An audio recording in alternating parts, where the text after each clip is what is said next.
Dun, dun, dun, dun, dun. How about that new open, guys? We are so excited to have that now. And thank you to our director, Laura Ritchie. The best of the We best. appreciate so much here at Wake Up Call. Thank you so much. Well, welcome to Wake Up Call again. We're so happy to have you guys here with us. I'm Keely McCormick. And as always, I'm Malik Jackson. Let's get started with the news.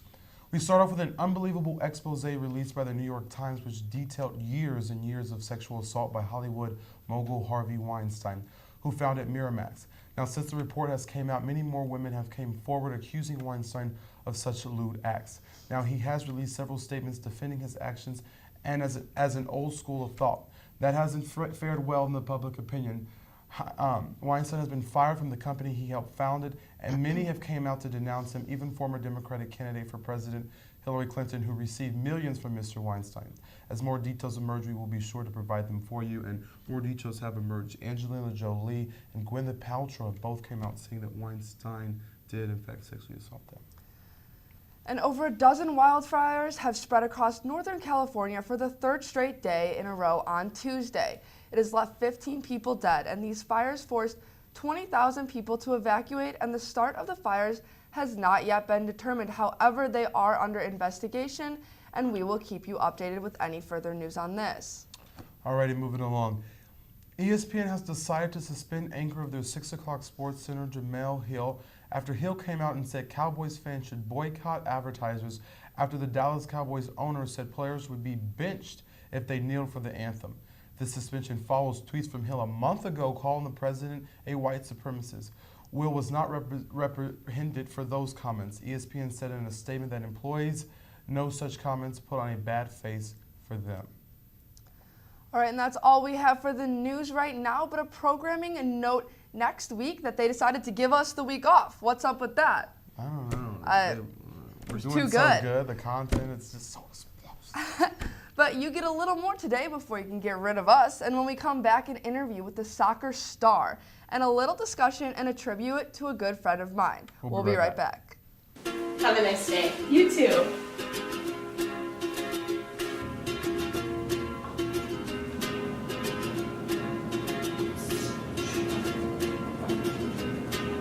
Have a great day. Thanks. You too.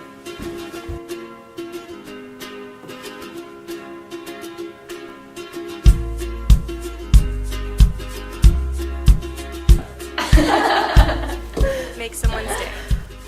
Pay it forward. Where you go to college makes a statement about you. This place will become a part of you, your identity for life.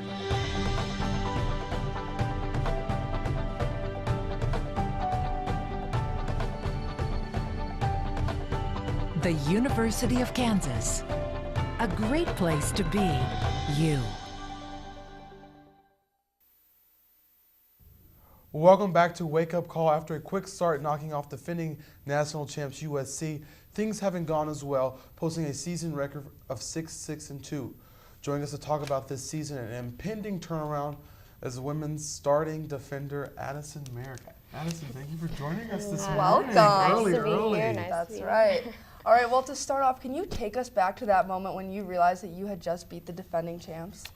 That was probably the craziest victory I've ever been a part of. It was a lot of fun.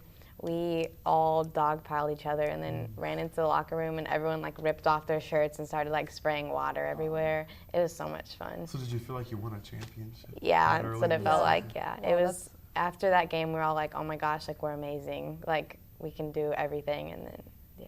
Put some belief in you. That's exciting. What has been some of the biggest challenges this year after that game? I'd definitely say a big challenge after that game is we had a big confidence boost, and I feel like we just got a little too comfortable with ourselves, and I think we've only won one game since then, and that's been like a little bit of a wake-up call, and us losing to K-State is like obviously a big letdown since it's our first game ever, but I definitely think that we just need to focus on like our team, and like we need to work on finishing and like defending better, and overall just like team goals. Is there anything else you guys are looking to do to work on these and improve from that?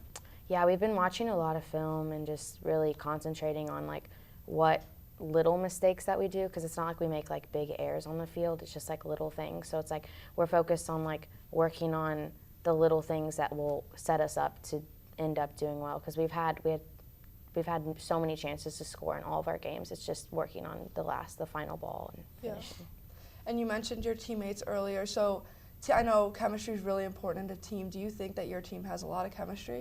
We definitely do. This is a really close team. Our freshmen came in and they don't even seem like freshmen to us. Like, they blend in really well. And our seniors have done a really good job of like making sure everyone's accounted for, like everyone's together. And every time we go out of town or anything, we always do like team activities. Like, I'd say a really close group. Yeah, that's So awesome. this Friday, you guys have a big game, another conference game versus Texas. What are some keys, what are some things that you've seen on film that you guys need to utilize so that you guys can get another W?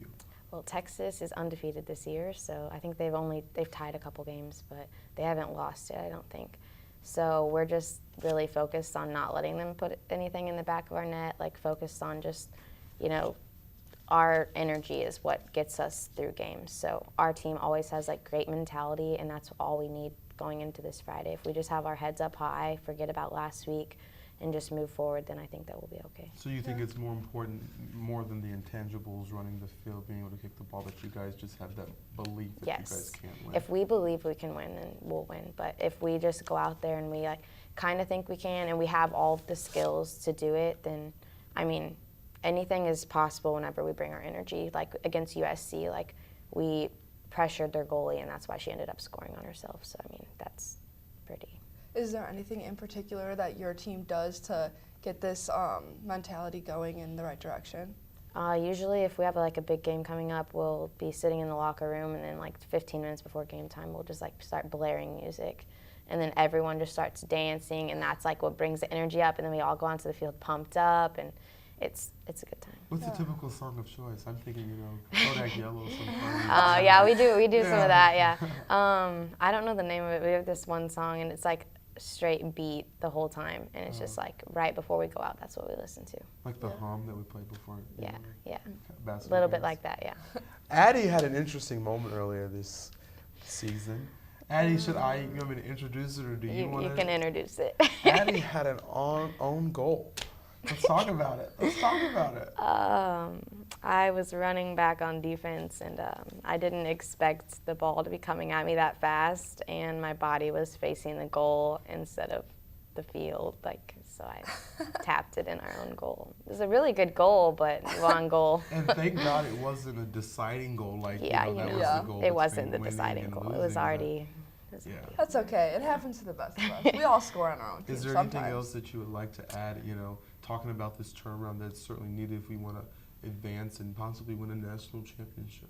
I just say our energy has to go up again. Like, whenever our energy is consistent, there's nothing that can really stop us. So I feel like that once that goes up, then we'll be good to go. Okay. Well, thank you so much for coming to talk to us, and good luck to the women's soccer team. We'll be right back.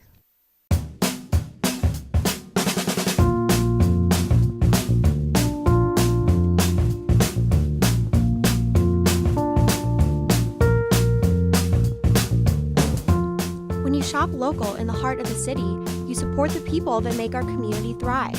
The money you spend here stays here, in this place we call our home. Lawrence, Kansas, where there's good old-fashioned hometown pride. Eat local, drink local, shop local.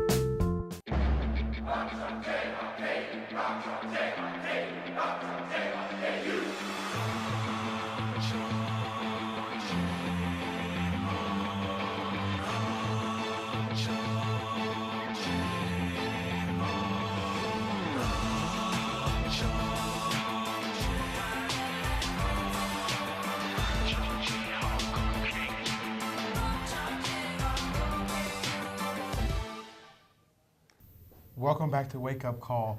Now we're talking to our discussion segment, and let's talk about that Jamel Hill thing that developed this week when she was suspended for comments or tweeting out that advertisers or fans should boycott advertisers because the owner of the Dallas Cowboys said that players, if they kneel, they will be benched. What is your opinion? That's right. Well, there was a policy put in place that this is the outcome of what happens if you comment on political issues.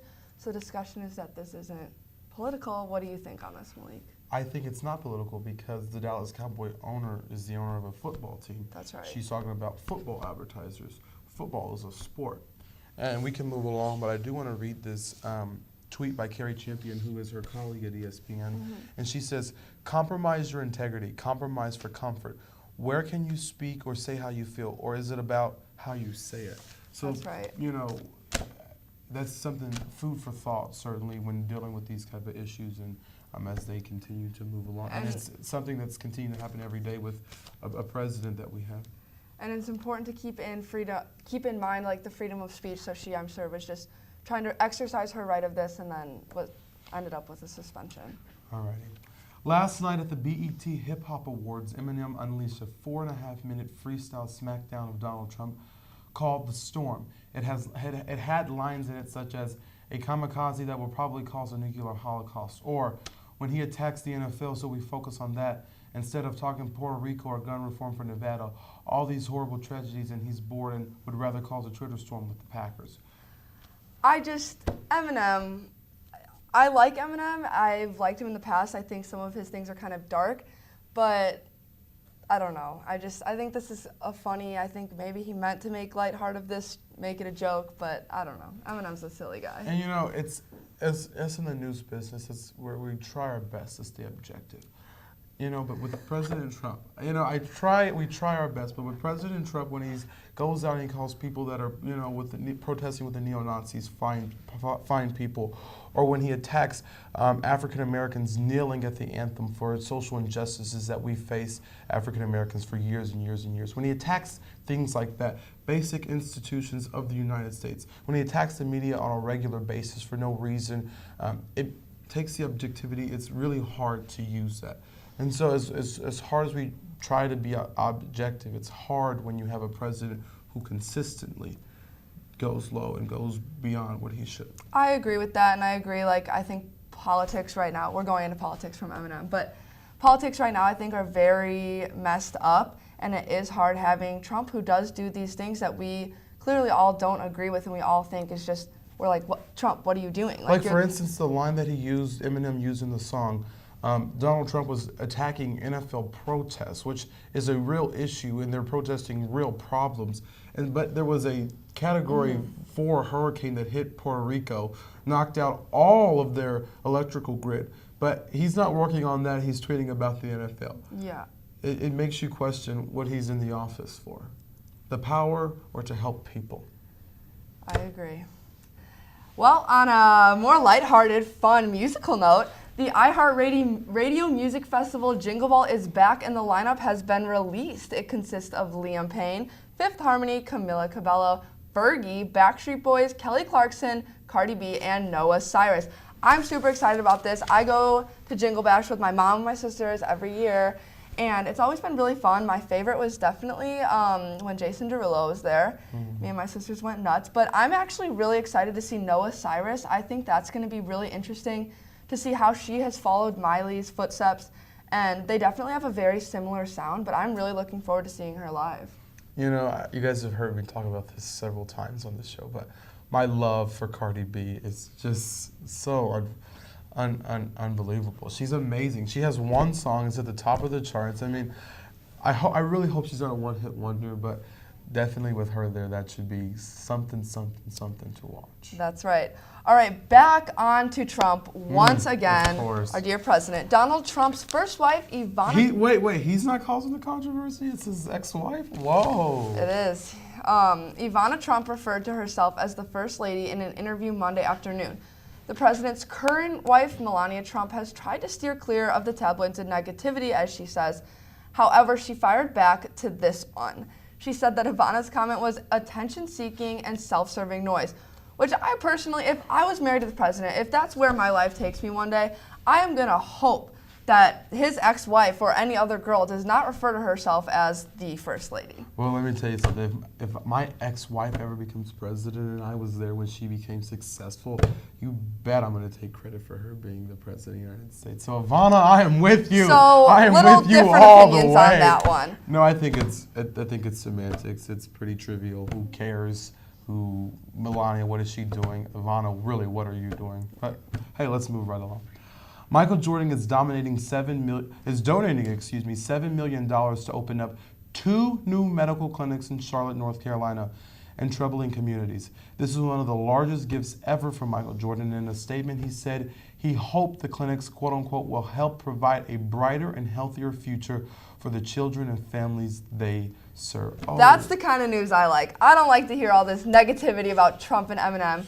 We like the positivity and Michael Jordan donating gifts. That's a lot. That is remarkable. You know, when you really go to these urban areas, I've been to several of them, and you see the resources that they have, or the lack thereof the resources that they have. It's just things like this really do make a difference in people's lives, and we're looking forward to those being built so that they can do their job and help those people. Yeah, and help others out. That's what we like to do.